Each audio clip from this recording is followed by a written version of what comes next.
So we'll now open things up for questions. And I think if any, and I'll bring Jerry in as well to moderate, but if anyone has any questions for fellow panelists, that might also be a good place to start. Just tracking the comments and questions came from the audience. First of all, this is an extraordinary session. I thought every presentation was amazing and rich, and it's hard to know where to begin. But sometimes people think that those who are working in this area are themselves in a bubble and are so enthusiastic and so visionary that they may be overlooking some things. So one of the questions, actually the first question was about, are we concerned about unintended consequences? And in this case, not so much, the bad trip,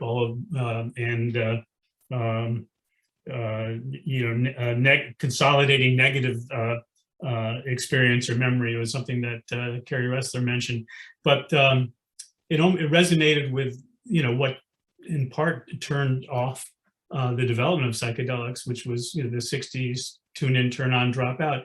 Can VR itself or VR enhanced psychedelic experience be so appealing to some people that it really trumps reality? And there would be a pandemic of escapism that might be associated with the availability, accessibility of some of these the technology and the treatments. And should there be regulation, or do you have concern about that?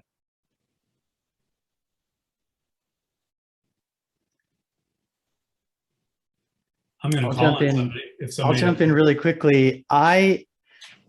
I'm not too concerned about that right now. I think especially with VR, because it is so uncomfortable sometimes to wear these devices, at least right now with the current technology. I think most people don't want to spend that much time in these virtual worlds, but I am concerned not so much by how, I guess in part because of how appealing it will be, but if in the context of all these Facebook revelations we're seeing lately and the impact on mental health that this is having on teens, I'm more concerned with the potential manipulation of people by tech companies like Facebook when they're in this virtual world.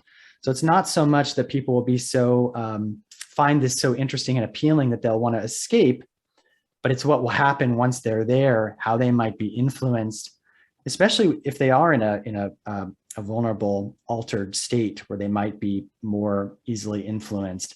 That's what really concerns me. So it's not so much this new horizon itself, but what it invites from certain actors and how that might impact public health.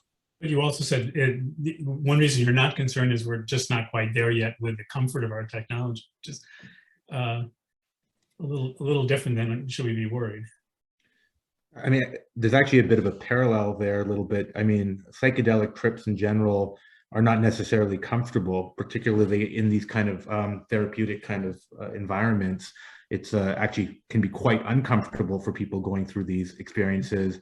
And it's that discomfort and kind of engaging with, these kind of issues that it raises that, we're finding, I think, maybe at the core of what helps them kind of heal.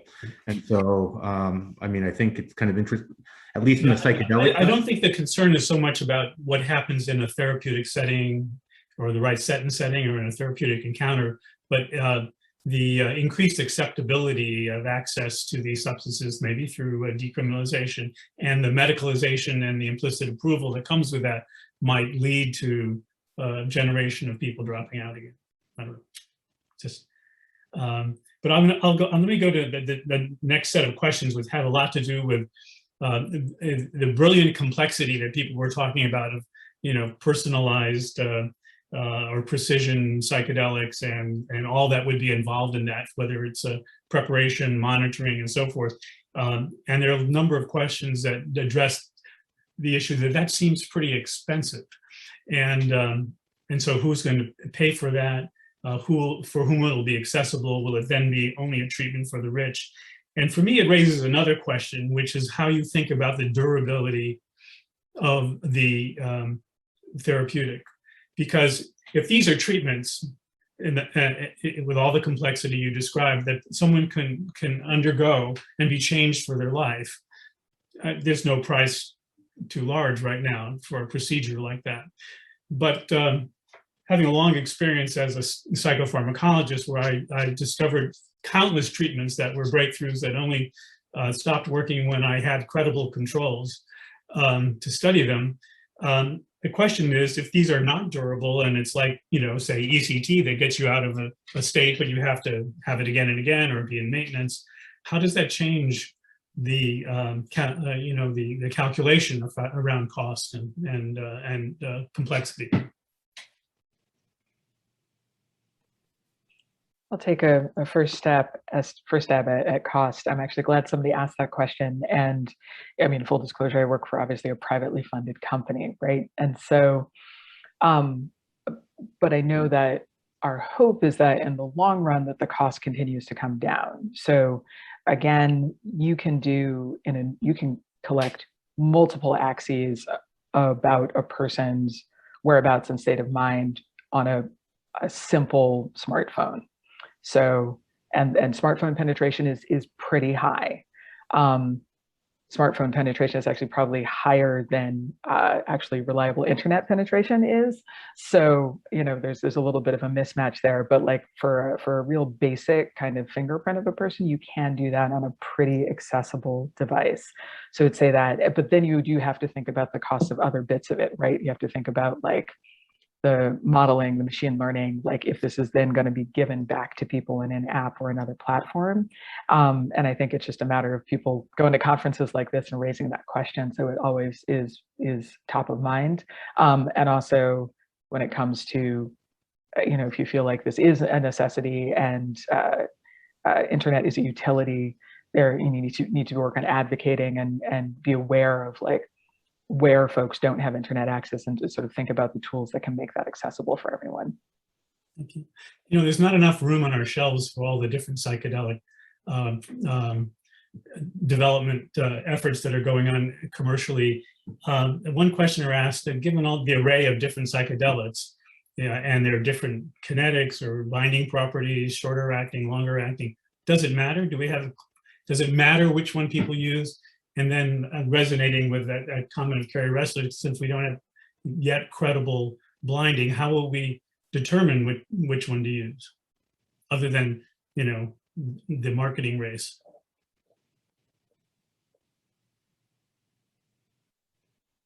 And if you don't want to, I don't know, maybe I'll just leave it hanging out there, because I think the answer is we don't really know yet.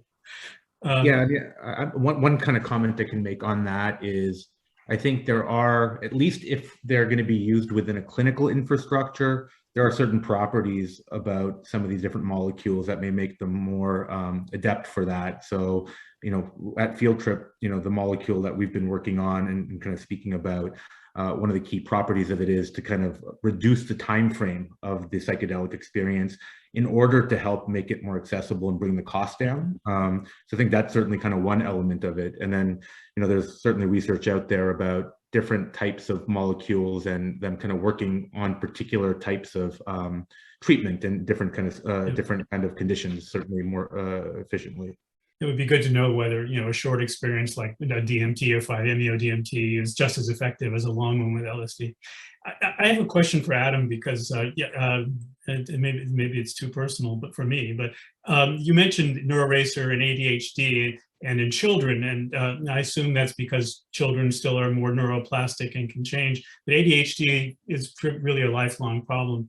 Can adults benefit from that? Do you think? Yeah, we have just as much data from adults and older adults as we do from children.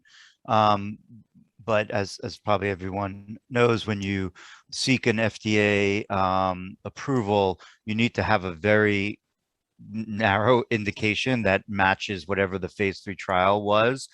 And that's what the biggest trial led out of Duke actually wasn't even an author on that study, was for 8 to 12-year-olds with inattention due to ADHD. And that's exactly what the clinical labeling indication is. But we, our first paper, NeuroRacer, was on seniors, 60 to 80-year-olds. And we've done a lot of work on older adults with early dementia and depression. And the results are really very comparable to what we see in children. So although children do have a greater degree of plasticity, my particular expertise is in aging, and we now appreciate that the older brain has a lot of retained plasticity. I think just as a little follow-up, given the context of this discussion, we believe, and data shows, including in animal models and in dishes, that psychedelics, the classic psychedelics in particular, are plasticity inducing. And so I think there's actually, we haven't even talked about this, of very low doses of psychedelics, like people often refer to them as microdoses, where you don't have these perceptual shifting events, but you may have an increased level of plasticity. How those, so again, in the context of technology, one of the studies that I want to do that I'm really interested in is a microdose of psychedelics, which can be perfectly blinded with a placebo, since you don't feel the effects, and then couple it with a video game technology that drives plasticity in a targeted way. So you have the plasticity inducing, but rather non-specific plasticity inducing effects of a psychedelic, plus the targeted specificity of an interactive experience. I think that could be a really exciting potential combination of technology and psychedelics in the future, but there's really like no work on that yet. Is there a future, either in psychedelics or the next generation of treatments derived from psychedelics, for treatments that are just drugs alone that don't require experience to change the brain? Personally, I think that 70 years of drug research has shown us that drugs are just very non-specific, which is why physicians spend a large proportion of their time managing side effects. Side effects are the result of lack of specificity, and we just have never targeted any drug to neural networks in a specific way. It's just never happened. We've tried to do it. And so I think that most of the problems that we have with drugs, not all of them, and I'm talking about the medicine drugs, the ones that we prescribe, are that we have to increase their doses to very high levels to get the effects that we want, and then we get all these unintended side effects.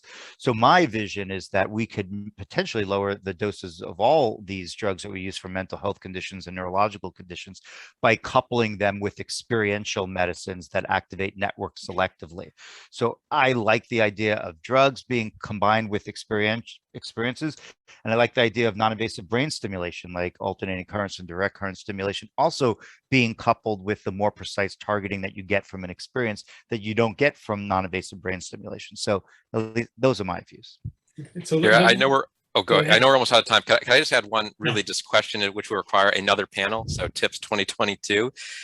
My understanding is that you can correct me all if I'm wrong, that almost all the trials right now are on adults. And I think there is a really big, I had a whole nother slide deck. I just stopped it. We didn't have enough time. Set of questions related to consent and assent and potential addictive properties and intersection with the criminal justice system. When you start talking about both those who are adults legally, but whose brains may not be fully formed, and those who are 17 and may see someone who's 18 using this stuff, but they're not allowed to use it, then they use it, then they get trapped. So I just want to flag that for, again, another day. But it seems to me, as this develops, that's going to be a really important issue to address, both scientifically and ethically. So the last minute, does anybody on the panel have a question for somebody else on the panel, or something they'd like to say at this point before I turn it back to Mason to close us up? I do want to point out that I know the audience we're talking to right now, but I have to emphasize that FDA approval is not the only pathway to making these substances available to people. For example, I'm involved with the Oregon Psilocybin Advisory Board. In November, Oregon voters approved legalized supervised administration of psilocybin in Oregon, and there are 10 US cities that have decriminalized psilocybin because they don't want to wait for this slow process. FDA approved psilocybin, for example, still several years away, and we're in the midst of a legitimate worsening mental health crisis in this country. So just wanted to kind of take a step back and make sure we emphasize that, especially in the context of the war on drugs. Of course, FDA approval, very important, essential. Okay. So I think we've come to the end of our time, and thank you all. Those are really great talks, and appreciate your comments, and thank you for those who submitted questions as well.